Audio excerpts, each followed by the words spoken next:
I want to tee up our discussion about the debate tonight. Number one, will it move the needle? I don't think so. Who's going to be on stage? Everybody but Asa Hutchinson. Ron DeSantis in the number one spot. Then you got Ramaswamy, Haley, Pence, Christie, Tim Scott. And Doug Burgum, the North Dakota governor, made it. Barely. But I think this is the last one we see. I don't know. The guy's got so much money. Who knows? But I want to talk about this and break down the candidates, what they have to do to maybe move the needle, to make an impression, to stand out, with Mark Halperin. He's a longtime journalist who has covered multiple presidential campaigns on both sides. He knows what works, what doesn't. He is probably the best sourced person that I know when it comes to this. And I've come across a lot of journalism. He is the head of Worldwide News. It's a concierge service that he runs. You can go to walkingduck.com/Mark to sign up. But he brings insights that no one else has. And it's funny, if you look at the coverage of his publication, it always talks about all of these really influential people who read it because everybody talks to him on both sides of the aisle. So I want to bring in Mark to talk about what we are going to see tonight and who needs to do what. Mark, good to see you. Especially, we had a great discussion this morning. I want to remind folks, if you didn't, go check us out tomorrow. Look at Mark's service, as I mentioned, walkingduck.com/Mark.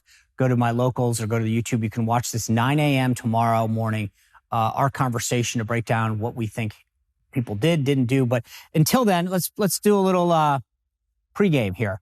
I want to just run down the candidates, if you will, maybe 10, 20 seconds on each, what you think they have to do. I want to start with the one guy who's not on the stage, Asa Hutchinson. Is he done?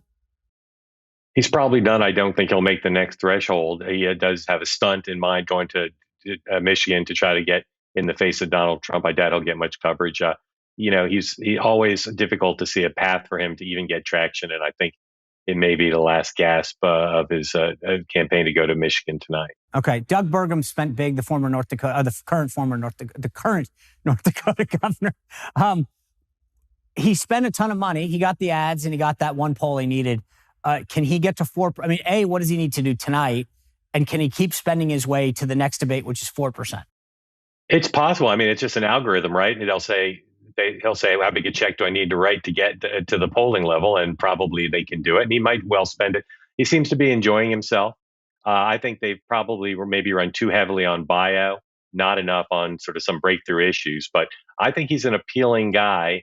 He's just running in a cycle where this is not the profile that's going to break through. Yeah, just do me a favor as a friend. Remind me if I ever make that much money and I'm spending it to get on a debate stage to not do that. And that, no matter how fun that is, that's not where I'm spending my money.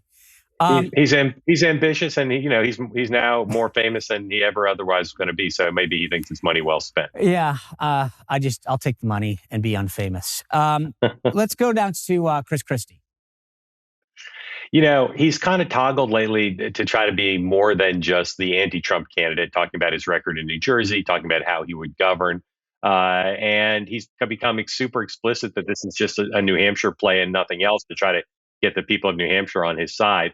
I'll be curious to see if he gets baited into attacking other candidates on stage tonight, or whether he goes back to just, I'm the guy who can beat Trump, I'm the truth teller. But I think his brand has gotten a little bit spread out. And again, I'll be curious to see.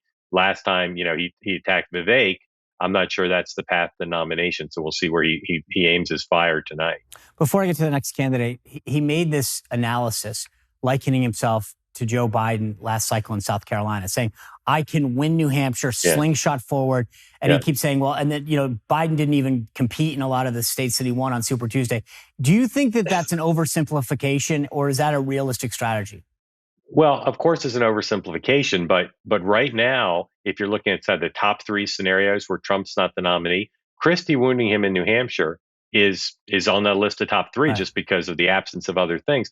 He does have a ceiling of support because there's so many Republicans who say in every poll, including New Hampshire, they won't vote for him.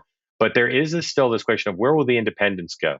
If there's no Democratic contest at all and the independents have to go someplace, not impossible he could finish a second that the press would judge to be good enough to wound Trump. Obviously, it raises the question, where does he go next? Right. Well, I'll tell you what, this is, and I don't want to get off on a tangent on this, but I Yeah. liken Christie in New Hampshire to Darrell Issa back in the Gray Davis recall, which is he goes full steam at Gray Davis, makes the case that Gray Davis should be recalled, and then people say, all right, let's get Schwarzenegger. And I think that Yeah.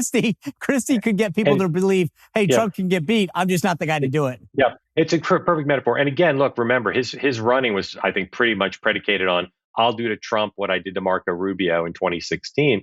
Trump not going to the debates hurts. I think Christie wants to stay in long enough so that he can get to the New Hampshire debate, presumably in December or January, and hope that getting on the stage with Trump produces that magic alchemy that he was counting on from the start. All right, let's move on to Mike Pence.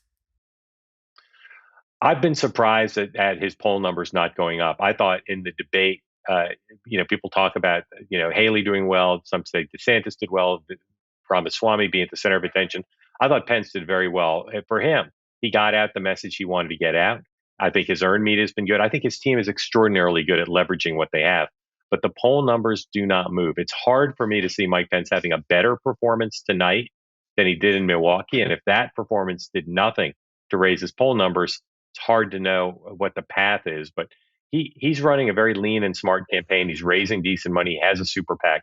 So I expect he's going to be Mike Pence tonight, and he's going to be Mike Pence going forward, and he could linger around here into March potentially. Tim Scott. Just universal disappointment, including by his honest supporters, of how he did the first time. But he was Tim Scott, and in fact, he said in some interviews since the first debate, "I'm going to keep being Tim Scott." Tim Scott's a nice guy, very well liked by his Senate colleagues. But as you and I have discussed, no clear issue that he's running on that really breaks through with Republican voters. A generous super PAC spending money on his behalf. But I'd be surprised if he did anything much different tonight. And I think part of the dynamic that you know well is when you don't perform in the first debate, the moderators in the second debate who want a good debate aren't necessarily going to be more inclined to go to. So he'll have to fight for time tonight. I suspect he'll try. I'm not sure how successful it'll be. Nikki Haley. We're really watching her. Some people, are watching her more than anyone. And I think that's smart. There are a lot of donors out there who are now interested and wondering, should she be where they bet if they want to stop Donald Trump? So can she be as strong or stronger than last time? I think she can. I think this format plays to her strength. I'm super curious in what she does, but I'm even more curious in what her rivals on the stage do. No one really, except for Ramaswamy, went engaged with her last time. Engaging the only woman on the stage is a little bit of a risk, but I'll be curious to see if she is strong and if the moderators kind of tee up conflict with her and others. How do the others handle her? And then, of course, how does she come back? If they come after her, what does she do to come back after them? And then last, I'm interested, what does she say about Donald Trump? I was surprised her remarks about Donald Trump from the first debate didn't get more attention. I'll be curious to see if she keeps up that really harsh critique of the first Trump term and of Donald Trump personally.